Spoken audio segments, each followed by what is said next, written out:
Hope everybody's doing well.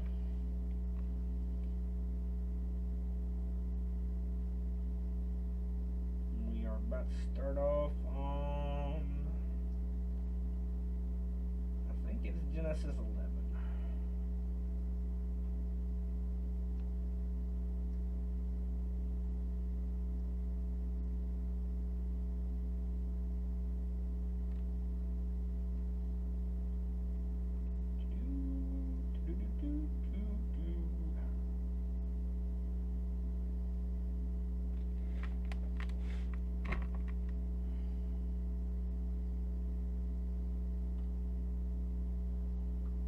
Looks like I need to get a slightly taller chair. Ah, well. Or I can sit up a little straighter. I suppose it wouldn't kill me to have decent posture.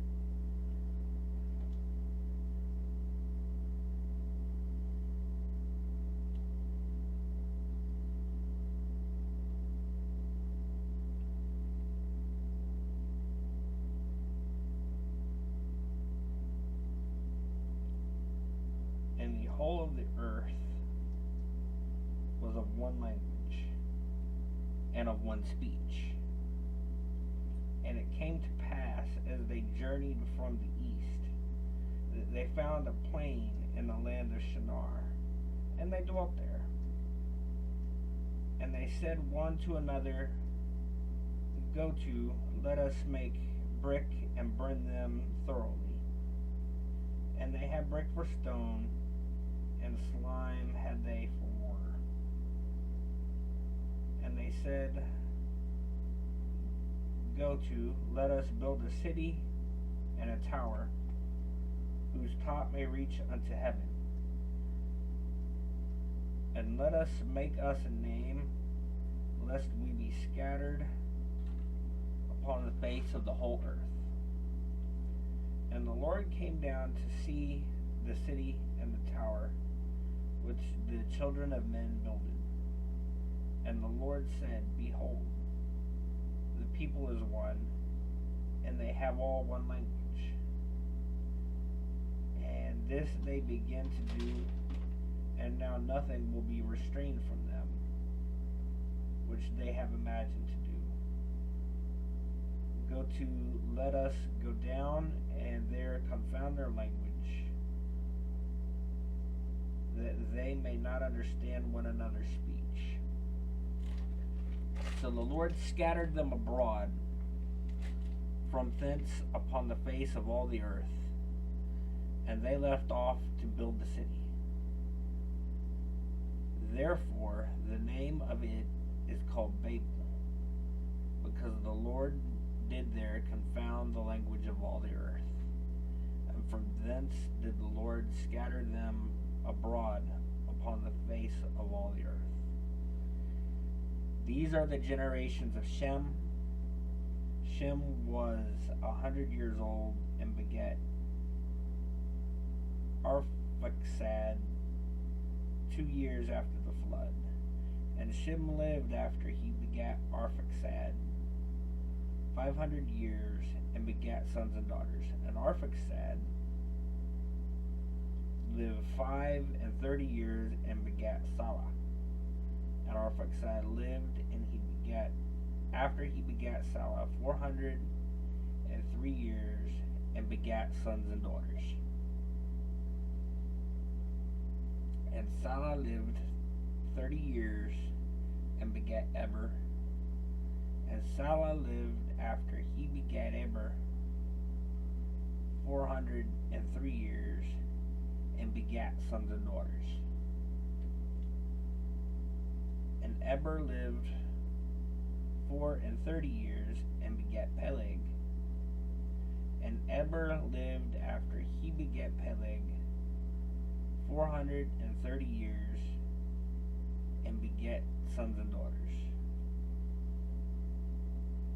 And Peleg lived 30 years and begat Reu.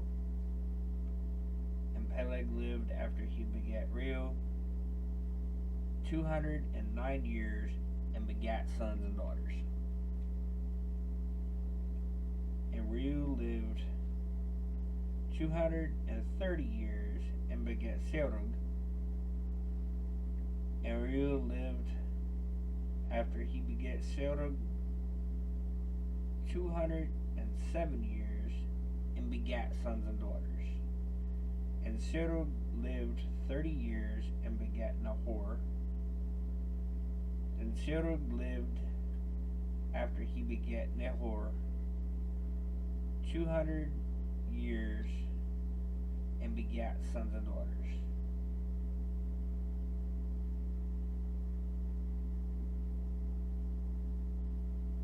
And Nahor lived 9 and 20 years and begat Terah.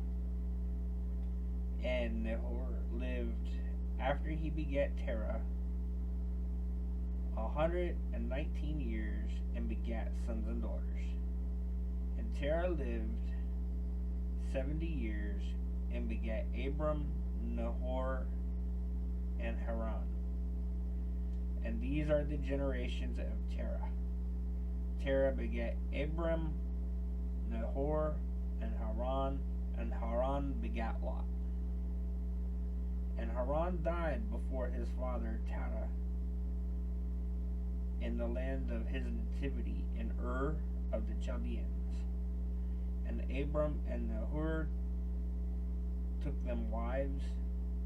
The name of Abram's wife was Sarai, and the name of Nahor's wife was Milcah, the daughter of Haran, the father of Milcah, and the father of Iscah.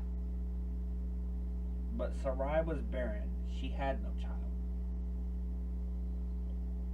And Terah took Abram his son, and Lot the son of Haran, his son's son, and Sarai the daughter-in-law, his son, Abram's wife, and they went forth with them from Ur of the Chaldeans to go into the land of Canaan. And they came unto Haran and dwelt there.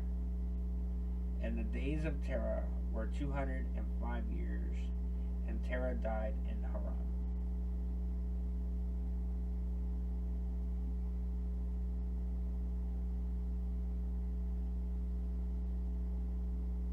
Now the Lord said unto Abram, Get thee out of thy country, and from thy kindred, and from thy father's house unto a land that I will shew thee.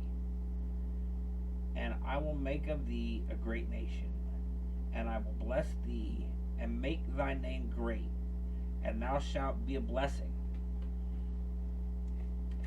And I will bless them, and bless thee, and curse him that curseth thee, and in thee shall all families of the earth be blessed. So Abram departed,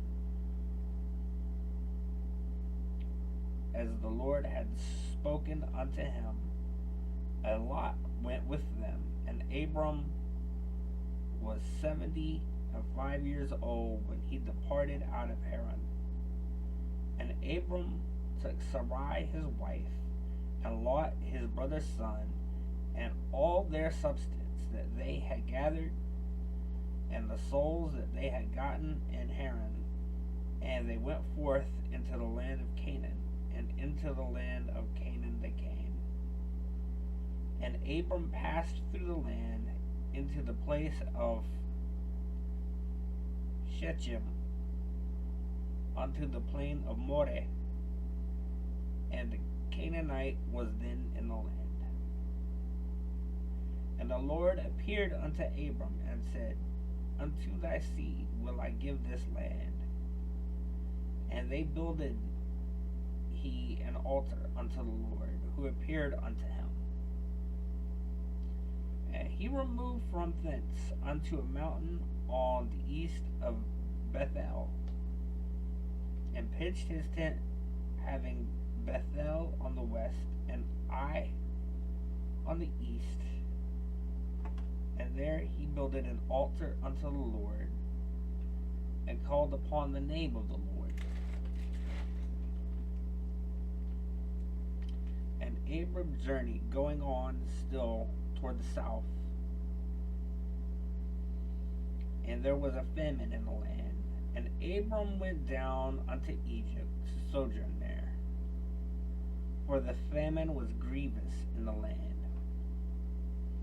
And it came to pass that he was come near to enter unto Egypt, that he said unto Sarai his wife, Behold now, I know that thou art a fair woman to look upon. Therefore it shall come to pass, when the Egyptians shall see thee, that they shall say, This is his wife, and they will kill me.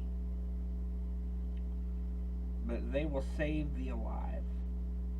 Say, I pray thee, thou art my sister, that it may be well with me for thy sake, and my soul shall live because of thee. And it came to pass that when Abram was come into Egypt, the Egyptians beheld the woman, and she was very fair.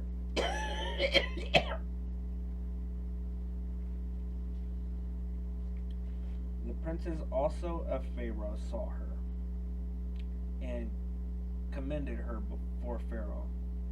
And the woman was taken into Pharaoh's house, and he entreated Abram well for her sake.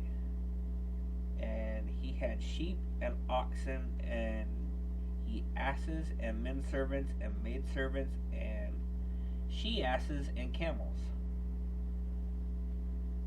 And the Lord plagued Pharaoh and his house with great plagues because of Sarai, Abram's wife. And Pharaoh called Abram and said, What is this that thou hast done unto me? Why didst thou not tell me that she was thy wife? Why saidst thou, She is my sister? So I might have taken her to me to wife. Now therefore, behold thy wife, take her, and go thy way. And Pharaoh commanded his men concerning him, and they sent him away, and his wife, and all that he had. We're going to end there today. It's a little later than I like to do these, but I had to go help out an older friend today. So this was the first time I had left the house for something besides work in, well, it's been a while. But we have to help our neighbors.